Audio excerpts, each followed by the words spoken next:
Hello students, welcome back to Prepon. आज एक और करंट की इशू को लेते हैं, इंडियन पॉलिटी से संबंधित।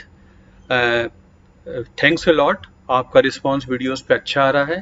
थोड़ा आपका सपोर्ट और चाहिए होगा। मैं चैनल को काफ़ी आगे ले जाने की कोशिश कर रहा हूँ, कुछ और टीचर्स को रिक्रूट कर रहा हूँ ताकि आपके लिए वो वीडियोस भी आ पाएँ जो मेरे सब्जेक्ट्स नहीं हैं। हिस्ट्री पॉलिटी पे तो हम काम करते रहते हैं।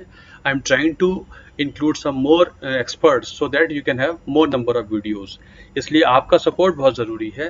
आप इसको शेयर कीजिए, लाइक कीजिए, सब्सक्राइब कीजिए, तभी चैनल आगे बढ़ पाएगा।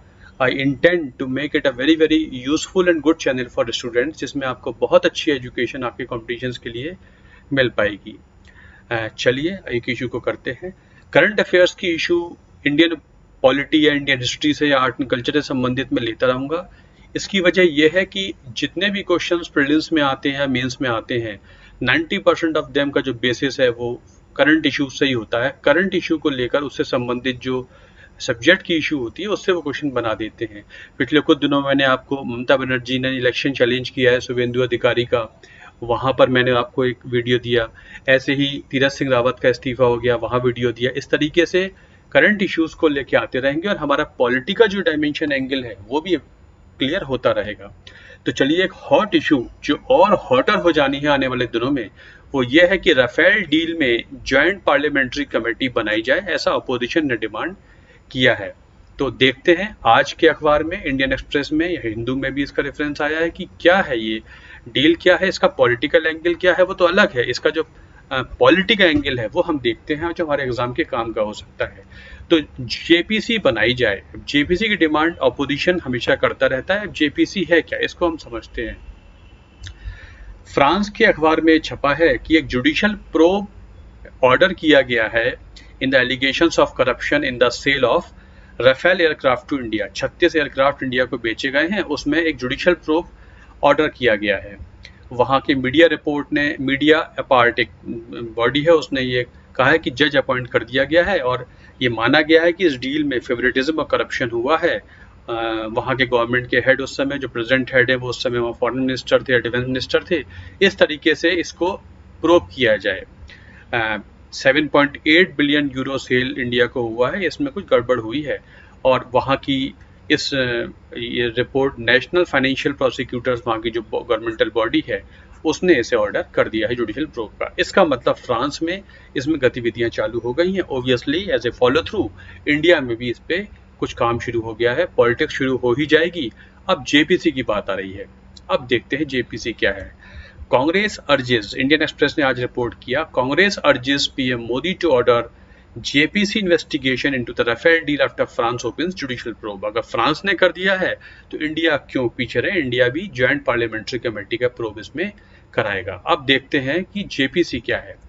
देखिए, आपको ये पता है, we follow parliamentary democracy, we have a body called parliament. Parliament होता है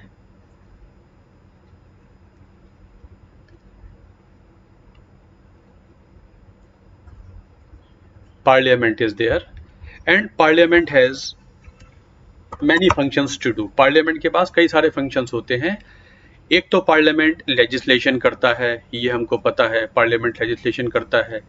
बट Parliament का एक बहुत important function होता है accountability। आपको मैंने बताया, डेमोक्रेसी बिना अकाउंटेबिलिटी के नहीं चलती, जवाबदेही के बिना नहीं चलती। मतलब लोगों के नुमाइंदे जिन्होंने गवर्नमेंट बनाई है वो अकाउंटेबल है किसको, लोगों को अकाउंटेबल है। लोगों को अकाउंटेबल है किसके थ्रू, उनके भेजे हुए नुमाइंदों के थ्रू, पार्लियामेंट के थ्रू। तो पार्लियामेंट के पास जवाब लेने का एक बहुत बड़ा फंक्शन है, अकाउंटेबिलिटी फंक्शन। तो पार्लियामेंट अगर सारे फंक्शन खुद ही करने लगेगी तो बहुत मुश्किल हो जाएगा। इसलिए पार्लियामेंट क्या करती है, पार्लियामेंट के पास मल्टीफेरियस फंक्शंस होते हैं। इसलिए पार्लियामेंट काम करती है through smaller bodies called parliamentary committees. Parliamentary committees वो छोटी छोटी पार्लियामेंट्स होती है जो पार्लियामेंट को उसका फंक्शन फुलफिल करने में मदद करती हैं।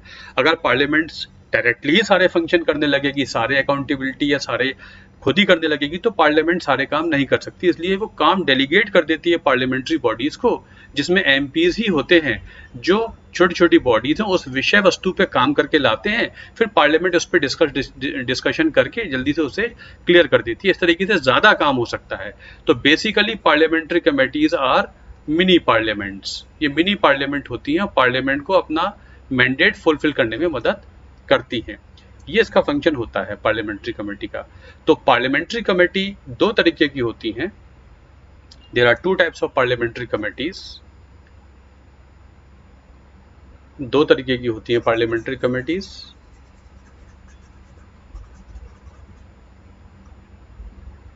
एक तो होती है स्टैंडिंग कमेटी, एक तो पार्लियामेंट्री कमेटी होती है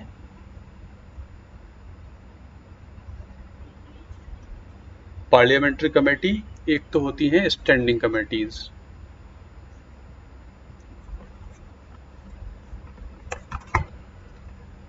स्टैंडिंग कमेटीज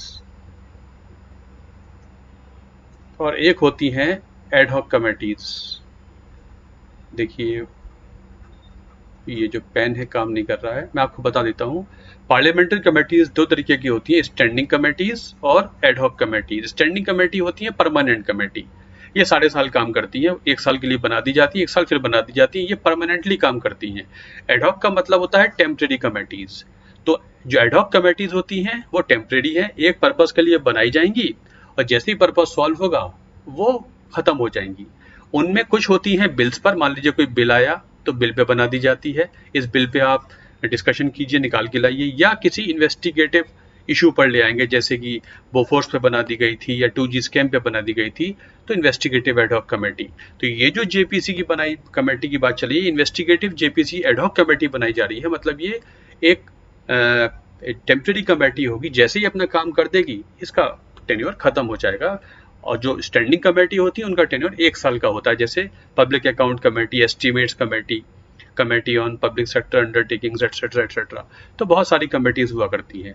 तो हम ये जेपीसी देखते हैं कैसे जेपीसी बड़ी पावरफुल बॉडी होती है। It is set up for a specific object and specific duration, as soon as it completes its work it is dissolve, ये डिसॉल्व हो जाती है। फॉर्म कैसे होती है? मान लीजिए जेपीसी की डिमांड अपोजिशन कर रहा है, गवर्नमेंट मान जाती है चलिए हम जेपीसी का प्रूव करा देते हैं, तो एक हाउस में एक मोशन क्लियर होगा। मोशन मतलब कि ये हाउस रिजॉल्व करता है कि एक पार्लियामेंट में जो भी काम होगा मोशन के थ्रू होगा, अगर मोशन पास होगा तो वो काम होगा, मोशन पास नहीं होगा तो काम नहीं होगा। तो मोशन क्लियर कराना पड़ेगा, कोई भी मिनिस्टर इंचार्ज इस मोशन को क्लियर कराएगा। मान लीजिए डिफेंस मिनिस्टर मोशन दे सकते हैं कि एक राजनाथ सिंह कि भाई एक जेपीसी बनाने के लिए मैं हाउस से आग्रह करता हूं कि जेपीसी बनाई जाए। अगर ये मोशन पास हो जाएगा इस हाउस में, दूसरे हाउस में जाएगा, इस तरीके से दोनों हाउस रेडी हो जाएंगे तो ज्वाइंट पार्लियामेंट्री कमेटी बन जाएगी, जिसका मैंडेट फिक्स होगा कि इसको जो राफेल एयरक्राफ्ट खरीदे गए हैं उनमें मैंडेट बता दिया जाएगा कि ये इसको प्रूव करना है कि इसमें कोई करप्शन या लेन देन हुआ है कि नहीं हुआ है। मैंडेट फिक्स हो जाएगा, टर्म्स उसकी फिक्स हो जाएंगी और ये इस पे काम करना शुरू करेगी। उसमें मेंबर्स कितने होंगे, उसकी मेंबरशिप कितनी होगी, ये सब पार्लियामेंट डिसाइड करता है। Committees members are decided by the parliament, लेकिन कमेटी की स्ट्रेंथ कितनी भी हो सकती है, ये 20 मेंबर की भी हो सकती है, 30 की भी हो सकती है, लेकिन आपको ये याद रखना पड़ेगा कि जितने भी मेंबर्स लोकसभा के होंगे उसके आधे होंगे राज्यसभा में। मतलब राज्यसभा अगर 30 मेंबर की कमेटी है तो 20 मेंबर होंगे लोकसभा से और 10 मेंबर होंगे राज्यसभा से। Obviously Lok Sabha is double the strength of Rajya Sabha. और मेंबर्स इस तरीके से चुने जाते हैं जेपीसी में कि जितनी बड़ी पार्टियां हैं सबके मेंबर्स इसमें रिफ्लेक्ट हो जाएं, because it is going to be a mini parliament. तो जितनी इंपॉर्टेंट पार्टीज हैं, बड़ी बड़ी पार्टियां हैं, उनके मेंबर्स इसमें जरूर आ जाएं ताकि ये पार्लियामेंट का रिफ्लेक्शन दे, पार्लियामेंट के आईने की तरह काम करे, एक छोटी पार्लियामेंट की तरह काम करे। याद रखेंगे इसकी स्ट्रेंथ फिक्स नहीं होती है, इसकी पार्लियामेंट स्ट्रेंथ तय करती है। फॉर्मूला याद रखना है कि लोकसभा की स्ट्रेंथ दुगनी होगी राज्यसभा की स्ट्रेंथ की, मतलब अगर 30 मेंबर हैं तो 20 लोकसभा के होंगे, राज्यसभा के 10 होंगे। इसका जो चेयरमैन है वो नॉमिनेट करते हैं लोकसभा के स्पीकर। जेपीसी के जो भी चेयरमैन होंगे वो लोकसभा के स्पीकर नॉमिनेट कर देंगे। इस तरीके से ये जेपीसी बन जाएगी तो अपना काम ये चालू कर देगी। तो joint parliamentary committee is formed by the motion introduced in one house, if passed sent to the other house, when both the houses agree there will be formed a joint parliamentary committee, meaning thereby it has members of both the houses. The strength of members is divided in such a fashion that the members of members from Lok Sabha are double the number of members from Rajya Sabha. और इसका जो mandate है वो parliament उस motion में बता देगा, हम इसलिए कमेटी बनाने जा रहे हैं। अब इसके फंक्शंस पावर्स क्या होते हैं? ऑब्वियसली इसका इन्वेस्टिगेटिव जेपीसी है तो इसके पास सारी पावर्स होती हैं। ये एविडेंस कलेक्ट कर सकती है, गवाही के लिए बुला सकती है, ऑफिसर्स को बुला सकती है, फॉरेन सेक्रेटरी को बुला सकती है, जितने ऑफिसर्स मिनिस्ट्री ऑफ डिफेंस में, मिनिस्ट्री ऑफ फॉरेन अफेयर्स में, सबको बुला सकती है। जो फ्रांस में इंडिया के एम्बेसडर हैं वो शामिल थे, वो उनको भी बुलाया जा सकता है। जितने डॉक्यूमेंट्स हैं उनको डिमांड कर सकती है। अगर जेपीसी ने किसी को ऑर्डर किया है कि आप आइए यहाँ पर एविडेंस देने के लिए और नहीं आता है तो इसको पार्लियामेंट की अवमानना माना जाता है, पार्लियामेंट एक्शन ले सकता है, पार्लियामेंट का कंटेंट माना जाता है। इसलिए जेपीसी चूंकि पार्लियामेंट के बिहाफ पे काम कर रही है तो पार्लियामेंट की जैसी पावर्स इसकी हो जाती है। अब इसकी जो भी फाइंडिंग्स हैं कमेटी से सीक्रेट होती हैं, कॉन्फिडेंशियल होती हैं, जब तक बहुत ज़रूरी ना हो तब तक ये बताई नहीं जाती हैं। गवर्नमेंट को लगता है कि बताने से, मान लीजिए बता भी दी जाए तो कुछ चीज़ें ऐसी हैं जो बिल्कुल नहीं बता सकते। यदि गवर्नमेंट को लगता है कि ये देश के इंटरेस्ट में के अगेंस्ट हो सकती हैं तो कुछ चीज़ें बिल्कुल भी नहीं बताई जाएंगी, वरना कुछ जेपीसी में ऐसा हुआ है कि चेयरमैन ने कुछ बातें प्रेस को बताई हैं। The committee can invite interested parties for inquiry and summon people to appear. किसी को भी बुला सकते हैं कमेटीज में। Even ministers can be called to appear before JPC. मतलब जेपीसी का चेयरमैन चाहे तो मंत्रियों को भी बुला के बात कर सकता है। यूजुअली ऐसा होता नहीं है लेकिन मंत्री तक को बुला के बात कर सकते हैं। ये यूजुअली बुलाए नहीं जाते बट इसके पास मैंडेट है कि ये मंत्रियों को भी बुला के पूछताछ कर सकती है। यूजुअली नहीं बुलाते बट इट कैन कॉल। तो याद रखना है आपको, जो पब्लिक अकाउंट कमेटी होती है, स्टैंडिंग कमेटी होती है, वो ऑफिसर से तो बात कर सकती है, ब्यूरोक्रेट से बात कर सकती है, उन्हें बुला सकती है, मंत्रियों को नहीं बुला सकती। लेकिन जेपीसी मंत्री तक को समन कर सकती है एविडेंस लेने के लिए, उन तक से बात कर सकती है, ये अलाउड है। इसलिए JPC is a powerful body. इसलिए अपोजिशन हमेशा जेपीसी की बात करता है जब भी कोई इंपॉर्टेंट इशू होती है। सिग्निफिकेंस क्या है? It's recommendations have persuasive value. अब इसकी रिपोर्ट आ जाती है तो इसकी रिपोर्ट इंपॉर्टेंट हो जाती है, ये बात अलग है। But committee can not force, अपनी रिपोर्ट दे देगी लेकिन इसका कोई गवर्नमेंट के ऊपर प्रेशर नहीं है कि गवर्नमेंट को एक्शन लेना ही लेना है। But obviously democratic systems and government has to be accountable. Government का डिस्क्रिशन है, वो चाहे तो फ्रेश इन्वेस्टिगेशन भी करा सकती है कमेटी की रिपोर्ट के ऊपर, और गवर्नमेंट को इस पे एक्शन टेकन रिपोर्ट बनानी होती है, उसने क्या एक्शन लिया है। और ये जो एक्शन टेकन रिपोर्ट होती है ये पार्लियामेंट में पुटअप की जाती है और इसके बेस पर कि जो कमेटी की रिकमेंडेशन आई थी उस पर ये एक्शन हमने लिया है, इसके बेस पे पार्लियामेंट में डिस्कशन होता है और फिर अपोजिशन गवर्नमेंट को घेरती है on the basis of the report and the action taken by the government. इस तरीके से गवर्नमेंट को अगर जवाबदेही दिलवानी है आपको कि राफेल डील कैसे हुई, क्यों 36 एयरक्राफ्ट महंगे खरीदे गए, कांग्रेस के समय में कीमत कम थी अब ज्यादा कर दी गई है, तो उसका लॉजिक तो होगा आप उसे, और रिपोर्ट ये कहती है कि ऐसा ऐसा है। इस बेस पे गवर्नमेंट को अकाउंटेबल होल्ड किया जा सकता है और अगर गवर्नमेंट इसको जवाब नहीं दे पाती है तो गवर्नमेंट के खिलाफ नो कॉन्फिडेंस मोशन तक आ सकता है। इसलिए जेपीसी की डिमांड की जा रही है।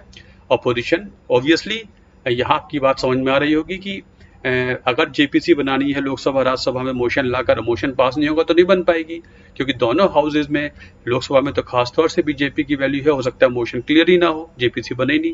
लेकिन कोशिश पूरी होती है कि जेपीसी, अपोजिशन पूरी कोशिश करता है कि जेपीसी बना दी जाए।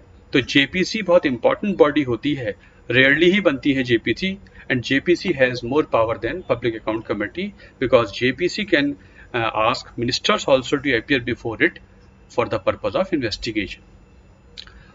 Although a number of joint committees have been formed, but कुछ important बनी है, जैसे बोफोर्स तोप खरीदी गई थी उस पे बनी थी, बोफोर्स स्कैंडल पे 1987-88 में। जो स्टॉक मार्केट स्कैम हुआ था उस पे बनी थी। फिर ये जो यूटीआई स्कैम हुआ था ये भी स्टॉक मार्केट का था, इस पे बनी थी। ये हर्षद मेहता वाला है।